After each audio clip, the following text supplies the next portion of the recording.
Hello, everyone. Thank you for tuning in. I am JayLee. This is JLeesCorner, okay?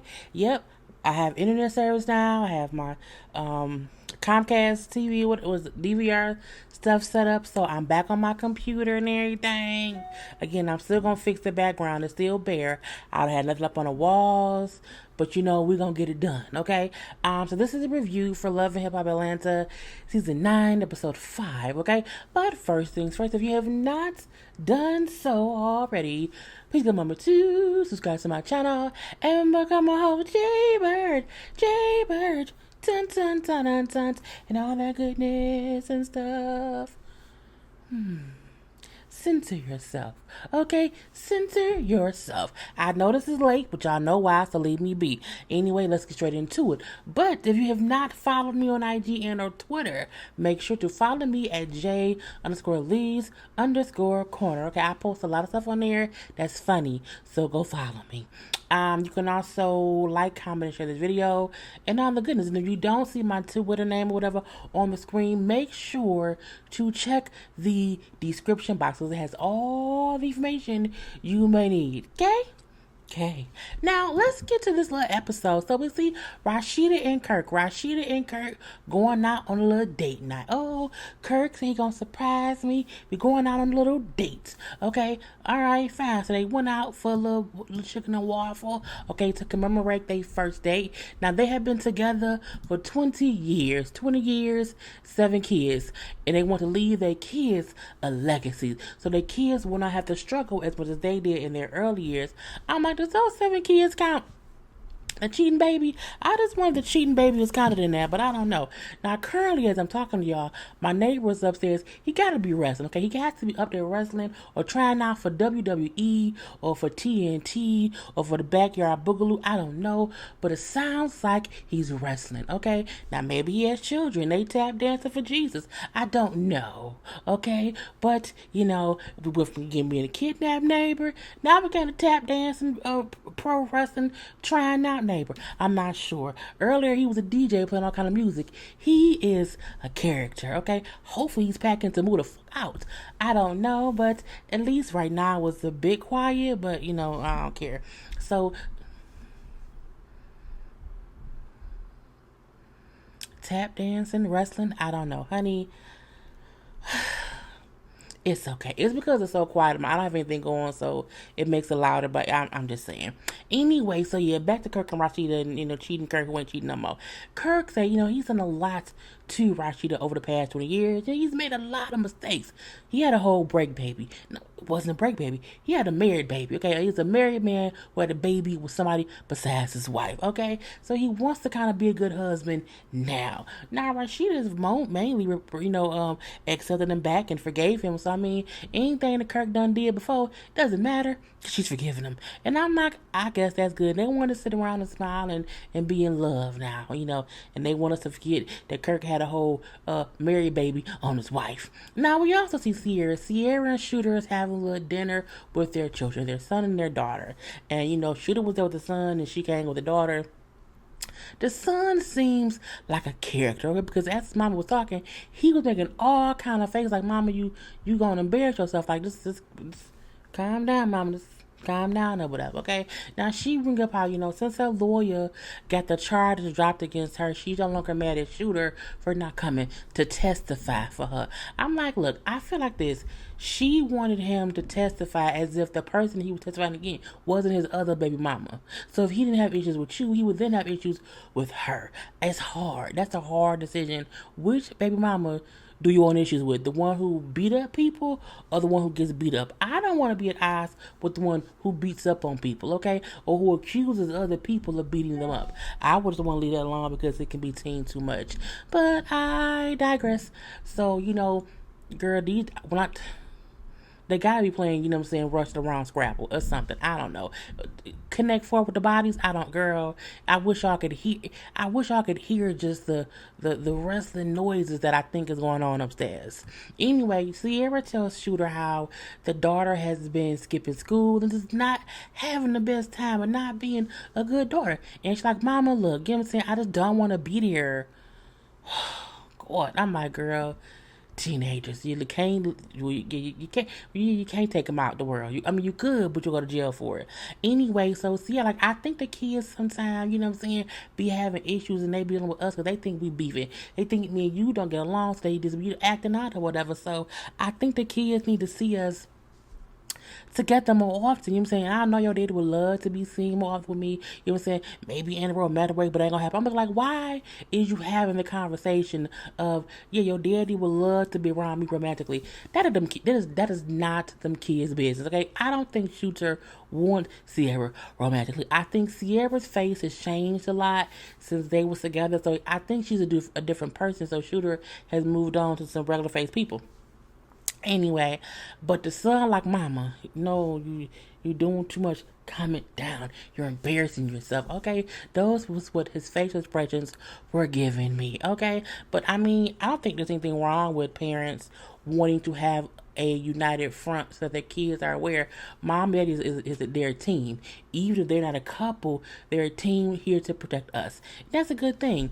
Sure, like, I'm just happy to be here, with the kids. And me, no, not you, just my kids. I say, girl. Now we do see, the whole thing. The video then plays out of, today at high school, a little 14-year-old girl was jumped in the bathroom by another 14-year-old girl and her mother. So we see the news footage of Sierra's daughter being jumped by another girl at school and the girl's mama. Okay, so look, listen.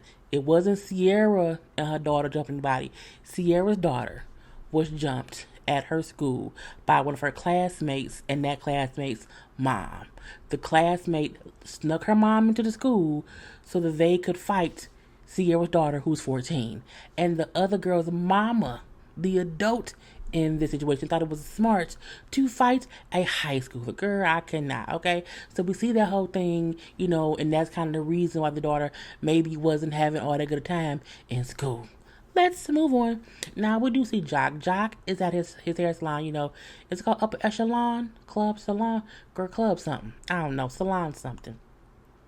And he has Alexis guy stop by. Okay, I'm like, what Jock got Alexis come by for, whatever. But he brings up how he recently saw her posts about her being a victim of trafficking relations. Okay, look, traffic relations or relation in the traffic. Put it together.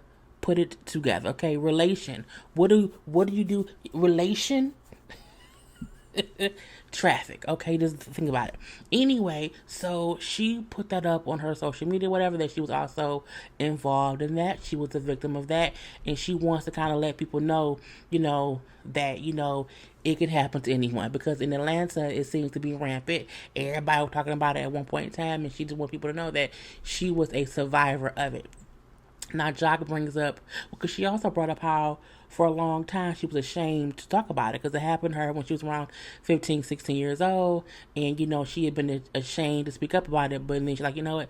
It's time I say something. Now, Jock, who has 5 daughters, okay, said he wants to make sure to bring light to the situation, you know what I'm saying, so that people can be aware of what's going on.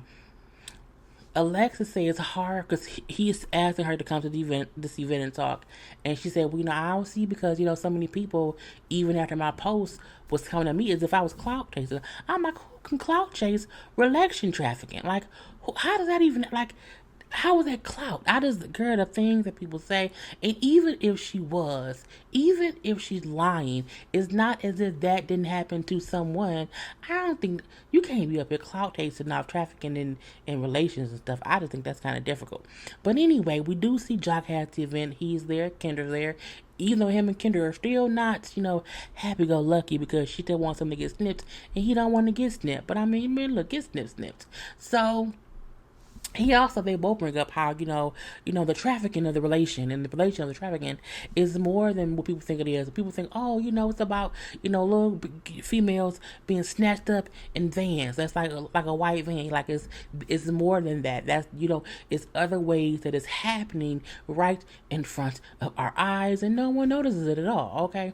So we have one survivor there. Her name is Karla, and she says how, it's more than, having to have sex. Okay, it's also, think about how many STDs they get because they're not having protected sex with all these men. So they're catching STDs, they're getting knocked up, and then when they get knocked up, they're being forced to terminate. You know what I'm saying? And she's like, I was having, second term terminations or whatever, and then having to push the baby out, okay, and then go back and bang some old dudes. Since it was a horrific situation. She's like, for 20 years, she was sleeping with 20 men a day. I said, God damn. The same 20 different. What they kept out, girl? That's 20 people a day. It's 30 days in a month, except February. But that's a lot. That is for 20, girl. Let me do the math. On the calculator. We're at 20 men a day. Okay, let's just say this for February. Okay, for 28 days, that is 560 men. Okay, that times 12. Okay, let's just see. That's 6,720 people. Even if it was 20 people times the 365 days a year, that is 7,300 men a year. Okay, that's in 1 year. And for 20 years, that is 146,000 men. Girl, that is horrible, okay? And I don't mean like whore. I mean, it's like, HOR. You know what I'm saying? Anyway, so she says, I was brought into the life, through the daughter of a mega church pastor. I said, oh, okay. Now, we also have another survivor there. Her name is Tony. But she's not only a survivor. She is not just a survivor. She's also a former trafficker. Okay? And she said, I would get girls from churches. I said, Again, because you assume, oh, it's just one way of it happening, and it's completely different, okay? Because you're guarded down at church, okay? And so you don't realize they out to get you, okay? Be careful who you trust. Anyway, we then see Alexis come in, and she said, I left home when I was around 15 years old. I ran away, and then she said I wasn't. She said she was basically held hostage by somebody who found her and everything, and he took her phone, and so she couldn't call anybody, and then he would just force her to do it to people, okay, whoever paid, okay, pay to play. And, if she didn't want to do it, he would threaten to kill her. And so she didn't want to die, so she did it. She says until one day it was a guy he forced her to be with or whatever, and the guy asked her, "How old are you?" And she said because he saw that she was nervous or whatever, and she's like, "I told him I'm 16," and he said, "Okay." Okay. And she said he just ended up driving her to a train station and left her there. And that was how that she was able to get out of it or whatever. And that's how she got away. And, she brings up how, the reason that she has done things and said things and acted out in ways in life and on social media, it was due to her having hurt and pain, from what she went through, and not dealing with it or whatever, and just feeling judged, and and feeling like she's being held down by her past. And she said she no longer wants to do that. I mean, okay, let's see if she follows suit with no longer wanting to do that. Honey, I don't know. I didn't take a break, took a phone call. It's nighttime now, honey. But let's finish this review. This is hilarious. Okay, now we see Rashida. Rashida has met up with the other ladies. Let me move the microphone a little bit closer, okay? So Rashida met up with the other ladies, but she wants to have a girls' trip to Tennessee to go skiing. Was it Tennessee? It was somewhere to go skiing. I can't remember. I'm with Rashida, Mimi, Sierra, and Bambi, who all met up. But she do let them know, Spice and Carly is also coming on this trip, okay? Girl, look, I tried to apologize to Carly about the whole situation. And all she said to me was that Karma was her best friend and Karma was going to get my ass. Okay, so I don't know what to do with Carly. I don't know. I said, girl, we don't know either or whatever. So we do see, I do need a vacation because my girl is tripping, my daughter tripping or whatever. Now, this is before we seen the video of the fight. This is when she would have seen the daughter was acting out. But she do bring up how her daughter been going through things or whatever, and she needs a vacation because her daughter tripping.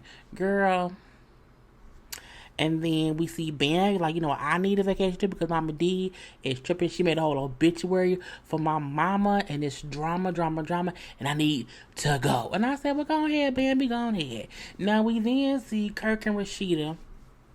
No, Rashida, Mimi, and Carly met up, the chit chat or whatever, and they were shocked. This is when we see the footage of Sierra's daughter being jumped in the bathroom at her school by her classmate and the classmate's mom. Okay, and Carla, I did reach out to Sierra, even though we beefing right now, whatever. I'm saying I would never want anything to happen, to her daughter. So I definitely reached out. I mean, I still don't trust her. I don't trust Sierra, but I reached out just to be sure that everything was good. And she did say, if we were still friends, I know you would be here right now, but we not like that or whatever. But thank you for calling. Thank you for calling. I'm like, y'all so fake, but I digress. So we then see Sierra and the daughter go over Shooter house because to talk about what happened. So she was like, well, what happened? Well, you know what? She called me on the phone from school. She told me her and the girl was fussing and fighting or whatever, and that she felt like the girl and her mama was going to jump her. Sierra said that she then asked the mama, well, give me no, she said, I asked my daughter to put the mama on the phone thinking the mama live like in my complex. I can talk to her, mother to mother. And it's like the next thing I know, the phone dropped and you just hear the kids, tussling and fighting. And again, we see the video of the mama and the daughter jumping on Sierra's daughter. So, she's like, I just can't believe that, a mother would do that. Like, why would you even add my daughter to school? Like, that's just crazy, she's like, I get my daughter not innocent. I know that my daughter and her daughter had been fussing and arguing. I get that. So I know my daughter isn't innocent, but however, the mama should have never got into the fight. I agree. If my daughter is fighting with another kid in school, I don't have to help my kid fight. I'ma say don't fight, okay? But if they put their hands on you, you beat that ass, okay? If they put their hands on you, you ragtag that ass. And in that fight, again, I'm not going to help fight a child. The only way I would help my child fight a child is if the other child has a weapon. If the other child has a weapon, me and my daughter, we finna ragtag because you can't come to my kid with a weapon and think, I'm gonna let it happen. No. I'm gonna toss your little ass over there some damn well, okay? That's the only way I would feel like a parent has the right to help their child in a fight is if that child is fighting somebody who has a weapon. But if my kid in school fighting, I'm not finna go up there and fight that girl. For what? That's just team too much, okay? Shooter bring up how he feel like, our daughter needs to learn, that she can't be up and fighting. That's dangerous. We lost my son, her brother already to, dumb fighting bullshit or whatever, and she needs to do better. What I like is that Shooter and Sierra both were rational parents, both still upset at the situation, but also wanting to hold their daughter accountable for you have to make smarter decisions and know sometimes a fight ain't just a fight. It ain't that simple. It can turn to something much more. Like one, the mama come and help fight, or two, your brother get into a fight and end up being killed. That can happen. So you have to remember that sometimes it isn't that serious. It ain't that simple. Okay, it ain't that simple. He said, I don't want to bury a child over something stupid. Right? Okay. We then see Bambi. Bambi and Scrappy at home. She packing to go skin or whatever. Look, this is just them trying to show us that one, Bambi pregnant. Because, I ain't been feeling good or whatever. I was getting wheezy and queasy or whatever.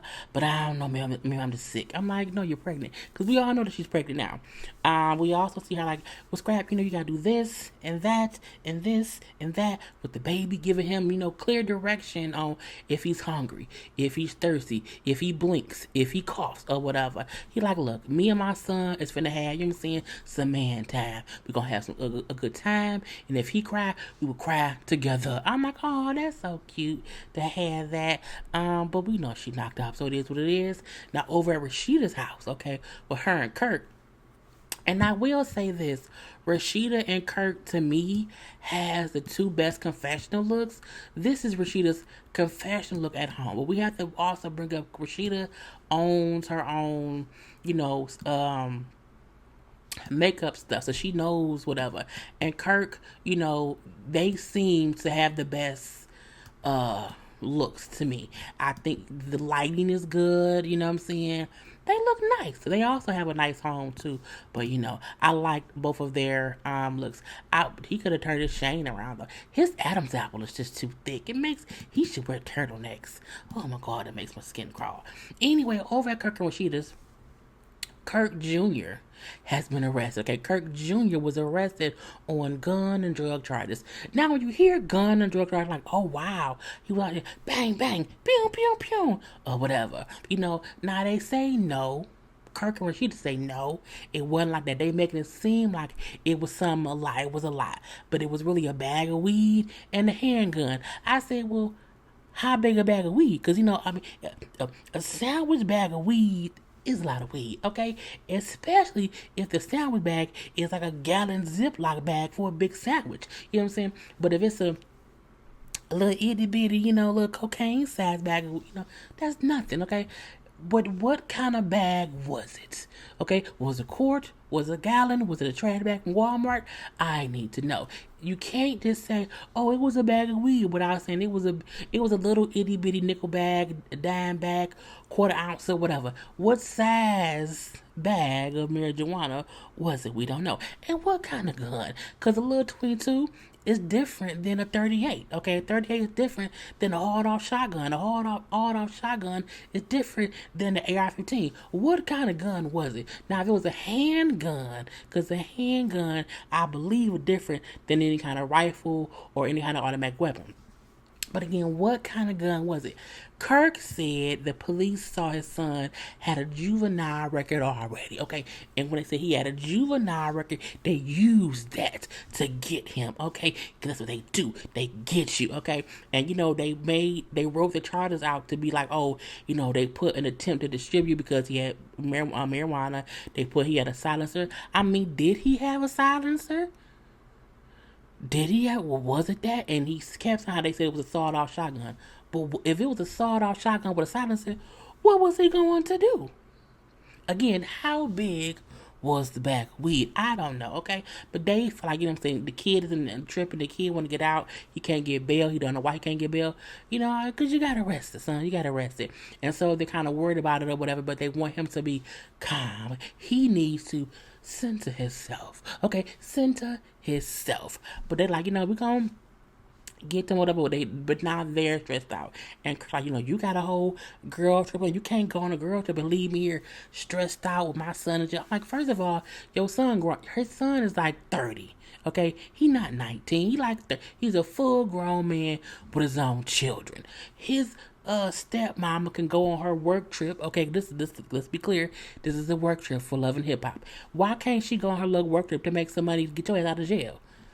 But I damn digress, okay? Anyway, we then see what, okay? It's time for the ski trip, okay? Now, Sierra and Carly still acting funny, acting thick and dang, because they don't like each other. Who cares? Y'all on the same show, okay? Now, Rashida pull up, like, saying, look, y'all, I know I planned this and I invited y'all, but I can't go, okay? The Kirk Jr., who's like 35 or whatever, was arrested or whatever. They make it seem like he's a criminal, a mastermind, But it was just a little bag of weed and a gun. I'm like, again, what size bag of weed, okay? Anyway, she can't go. And, fine, we don't really care that much. Now, on the bus, okay, they all on the bus or whatever. That's crazy by Rashida and Kirk. I can't believe their son is arrested. I know that's kind of crazy. And even Sierra, like, y'all don't know whatever. My daughter's scared to leave the house. She feel like old girl mama, is lurking around the corners and peeking around the corners. Her mind playing tricks on her and everything. I'm like, is she Scarface? Is she Bushwick Bill? I don't know, okay? And then Cardi then say, if my child was jumped and if my child was at home scared, okay, scared, I would not be going on some damn trip. And I damn sure would be going without my daughter. I agree. Her daughter is young enough to where she need a mama. Even if she's hanging out with her father, she needs a mother. So I agree. I think, if anything, Sierra ass shouldn't have went, and Rashida should have. Okay, Rashida's kid is an adult, a full-fledged adult. Sierra's daughter is a child. She's 14. Okay, but Sierra need the money. Bambi said, well, I need a trip too because it's been crazy, but I feel like Sierra, you must have really needed a vacation to come on a trip with Carly. I'm like, Bambi, stop instigating. Okay, stop instigating, okay? Now, I'm like, look, as long as they don't start fussing and fighting, we good. Okay, they don't be fussing and fighting. Because again, them two on the bus will probably be, a lot. They bring up how Bambi is sick. Bambi don't feel good. She keep puking and eating crackers. Crackers is a pregnancy. Carly and Sierra feuding or whatever. And they're like, Bambi, are you pregnant? Because the only time a person is, I was throwing up and eating cracker to calm my stomach was when I was pregnant. You know what I'm saying? I'm just saying.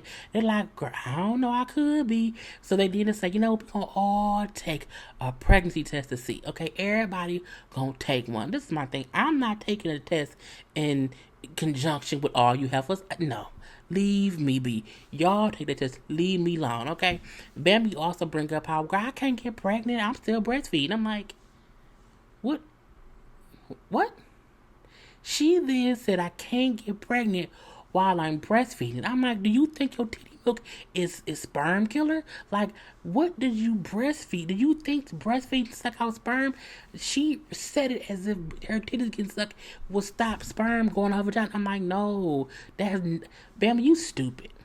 I hope I'm going to say that's pregnancy brand because that is, I can't get pregnant because I'm breastfeeding. I'm looking like, unless you titty fucking bitch, you can get pregnant, okay? Anyway, they then get a text to find out that Shekinah is coming on the trip. Shekinah is driving up. Since Rashida can't come, they need somebody to cause some shit to go on or whatever. And Shekinah usually helps that happen. But Spice then say, I don't really like Shekinah. She's always talking this and talking that or whatever. And I don't really like her vibe, so I'm not happy that she's coming. I said, well, then don't be happy then. And then lastly, we have Scrap DeLeon. Okay, Scrap DeLeon is at home. He's moving. He's packing up. Like me. I move. Yay. Okay, so Scrap DeLeon is packing up. His lease is up and he needs more space, because he has custody of his two sons and he sometimes has his nephews and everything, so he just needs a bigger space.